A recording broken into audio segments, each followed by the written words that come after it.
Hello दोस्तों, स्वागत है आप सभी का। पिछले वीडियो में मैंने जैसे कि आपसे बात की थी कि पंचांग इतना इम्पोर्टेंट हो जाता है कि वो ज़िंदगी में कई इवेंट्स को डिसाइड करने का अपने आप में एक फैक्टर बन जाया करता है। उसमें मैंने आपसे ये भी कहा था कि हम आगे चर्चा करेंगे कि कहीं ना कहीं अंबानी परिवार में, यानी कि श्री धीरू भाई अंबानी जी के दो सुपुत्र थे। उनमें से एक मुकेश अंबानी जी काफ़ी ग्रोथ करते हुए नजर आए, जबकि अनिल अंबानी जी वो भी उसी परिवार में उसी डीएनए के साथ आगे बढ़े हैं। लेकिन वो कैपेसिटी बर्थ से मिलने के बावजूद भी उनका जो सक्सेस है, उनकी जो राइज है, उसमें कहीं ना कहीं चुनौतियां देखने को मिली। तो आज हम इसी पे चर्चा करने वाले हैं कि कैसे हमारा जो करना है वो हमारे प्रोफेशन को इम्पैक्ट करता है। ये जो कुंडली इस समय आप देख रहे हैं, ये दशाएं हैं। जब चंद्रमा की महादशा में शुक्र की अंतर्दशा चल रही थी, तब मुकेश अंबानी जी का जन्म हुआ था। आप यहाँ पे देख सकते हो, चंद्रमा में शुक्र की अंतर्दशा है। मैंने वहाँ पे आपसे कहा था, जब भी कोई संतान पैदा होती है तो जो उनके पिता होते हैं, उनके कुंडली में जो भी उस समय की अंतर्दशा होती है, वही उस संतान के जन्म का जो दिन होता है वो हुआ करता है। तो यहाँ पे इनका जो जन्म है वो फ्राइडे के दिन हुआ है। इनका जन्म जो है ये भारत में नहीं हुआ है, यमन में हुआ है। ठीक है, अब यहाँ पे आप देखोगे तो नक्षत्र जो है वो है मूला, और योग जो है वो शिवा योग है। योग को बनाने वाले जो ग्रह हैं वो हैं बुध। जो इनका करना है, जो हमारा इम्पोर्टेंट फैक्टर होने वाला है, वो इस कुंडली में जुपिटर है, गुरु है। ठीक है, ये हमारे लिए एक इम्पॉर्टेंट फैक्टर रहेगा क्योंकि हम इसके ऊपर ही पूरा फोकस करने वाले हैं। देखिए, ये जो कुंडली है, क्योंकि मैंने कुंडली को रैंडमली एस्ट्रोसेज से ही उठा दिया है, इसीलिए यहाँ पे हमें लगन का फिक्सेशन हुआ है या नहीं हुआ, ये वाली चीज़ ज़्यादा सोचने की ज़रूरत नहीं पड़ेगी। कारण क्या है कि मुझे जो ग्रह चाहिए, वो जिस कुंडली को मैं बना रहा हूँ उसमें वो ग्रह से बाकी ग्रहों की पोजीशन ऑलमोस्ट सेम रहने वाली है। इस कारण से कोई ऐसी दिक्कत नहीं आएगी कि लगन कहीं चेंज हो रहा हो या कोई सी भी चीज़ आ रही हो वो इम्पैक्ट करती हो। यहाँ पे हमारा मेन फोकस जो है वो रहने वाला है जुपिटर के ऊपर, गुरु के ऊपर। क्योंकि वही यहाँ पे प्रोफेशन को कहीं ना कहीं कंट्रोल किए हुए। अब सबसे पहली बात है कि जुपिटर जो है वो नेचुरली किस बात को रिप्रेजेंट करते हैं, वो नेचुरल रिप्रेजेंट करते हैं एक्सपेंशन का। ठीक है, तो यहाँ पे ये इंसान जब किसी कर्म में जुड़ेंगे तो वहाँ पे काफ़ी ज़्यादा एक्सपेंशन करने में सक्षम होंगे। ये पहली कंडीशन है जुपिटर की। दूसरी बात है कि जुपिटर का डोमेन है, इस कारण से कहीं ना कहीं काउंसलिंग, टीचिंग, या फिर हम कह सकते हैं एक रिस्पेक्टेबल पोजीशन पे इंसान कार्य कर सकता है। तो गुरु जो हैं वो कहीं ना कहीं एक नेचुरल रिस्पेक्ट भी बनाने का काम कर रहे हैं। इस गुरु से अगर आप देखो तो राहु तृतीय भाव में बैठा है, जो कि 7 नंबर की राशि वहाँ पे हमें दिखाई देती है गुरु से देखने पे। 7 नंबर की राशि में राहु का अपना खुद का नक्षत्र आता है, शुक्र से वो मित्रता भी रखते हैं। इस वजह से राहु जो है उनका यहाँ पे प्लेसमेंट अच्छा माना जा सकता है। लेकिन एक बात का ध्यान रखना होगा कि ये जो राशि है ये कहीं ना कहीं वायु तत्व प्रधान राशि है, इसीलिए इनके ज़िंदगी में जब जब राहु की कोई सी भी अंतर्दशाएं चलेंगी तब तब इनके ऊपर चुनौतियाँ खड़ी होंगी प्रोफेशन के अंदर। ठीक है, ऐसा तो नहीं है कि बहुत नाम है तो कहीं चुनौतियाँ नहीं आएंगी। जब जब भी राहु का पीरियड चल रहा हो तब तब इनमें चुनौतियाँ आने की संभावना बनती है। इसी तरीके से आप देखो, केंद्र के अंदर ही आपको शनि दिखाई दे रहे हैं गुरु से, और मंगल भी दिखाई दे रहे हैं। दोनों ही कर्मठ ग्रह हैं।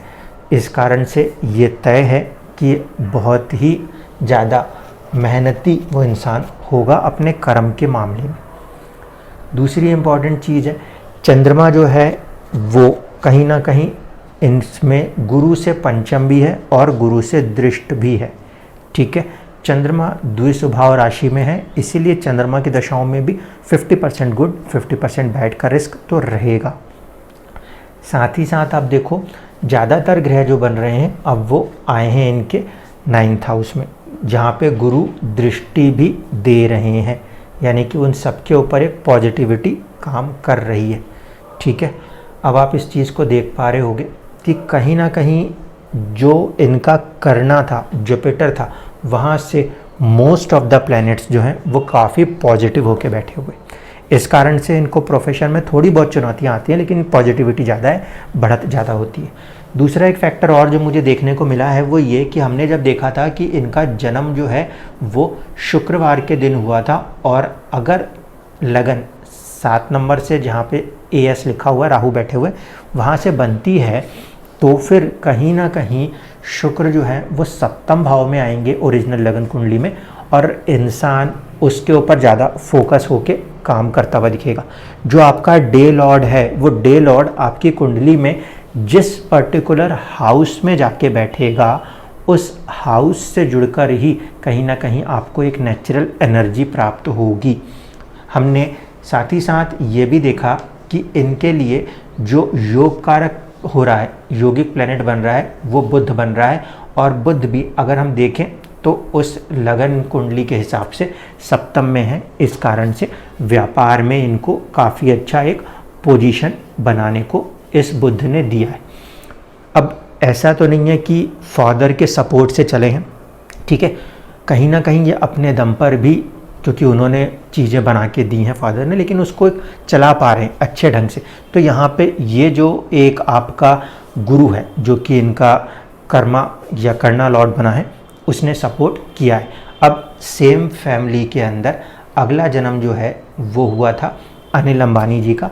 उनका जो जन्म है वो गुरुवार के दिन हुआ, इसलिए हम देख पा रहे थे कि मंगल की महादशा में कहीं ना कहीं गुरु का अंतर था, क्योंकि उनका जो जन्म है वो तकरीबन जून के आसपास आता है 1959 में। तो उस कुंडली में हम देखें यहाँ पर जो फॉर्मेशन है वीकडे लॉर्ड, क्योंकि इनका भी जो जन्म है ये 10 साढ़े 10 बजे रात का है, तो जुपिटर यानी कि गुरुवार के दिन को ही माना जा सकता है। यहाँ पे नक्षत्र जो है वो कृतिका का नक्षत्र है। कृतिका विस्फोटक नक्षत्र का एक सूचक है।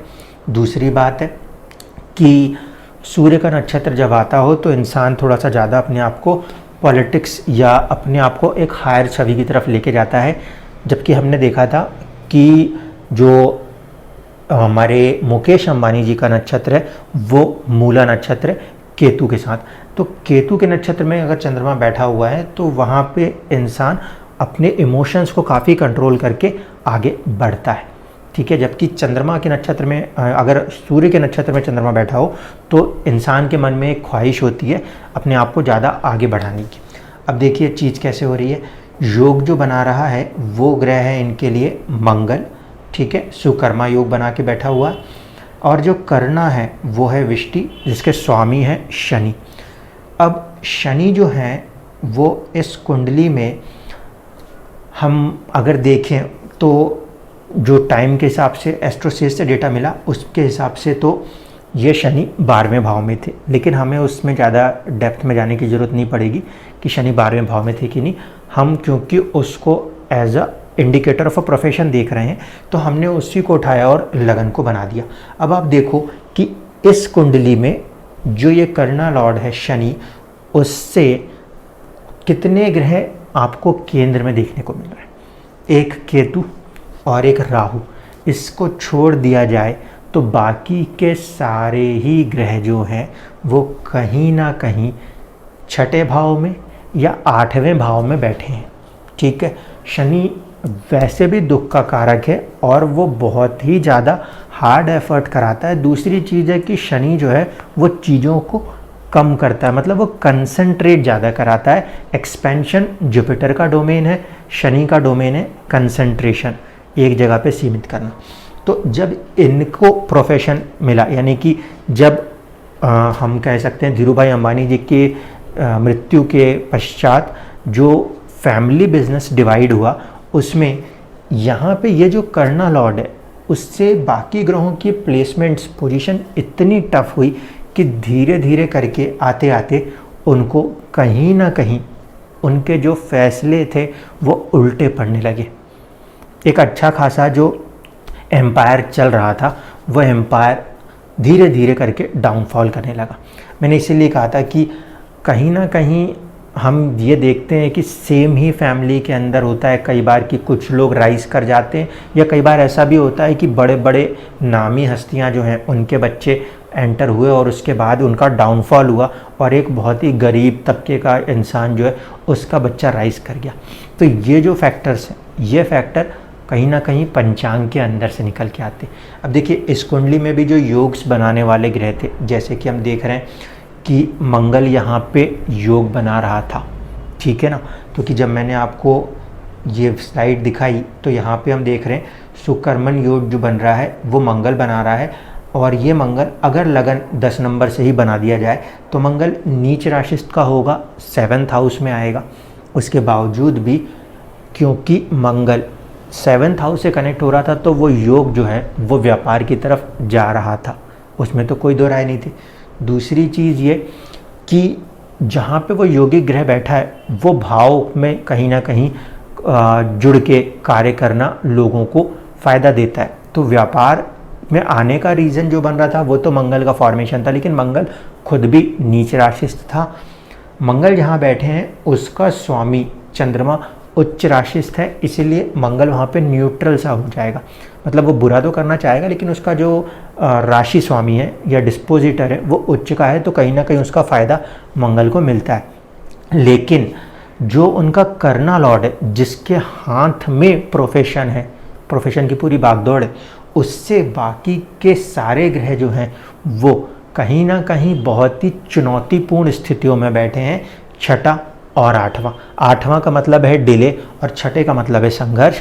कई बार उनको अपने पैसों को लेने और देने में बहुत ही ज़्यादा डिलेज हुआ है, कई बार उसके लिए बहुत ज़्यादा संघर्ष हुआ है।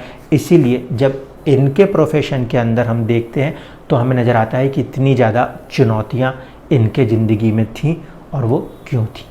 तो ये मेन फैक्टर्स हैं कि कई बार कुंडलियों में ऊपर की चीज़ों को रीड करने के बाद जब बारीकियों से चीज़ समझ में नहीं आती तो उसका कारण कहीं ना कहीं आपका जिस दिन जन्म हुआ था वहाँ पर छिपा हो सकता है। धन्यवाद।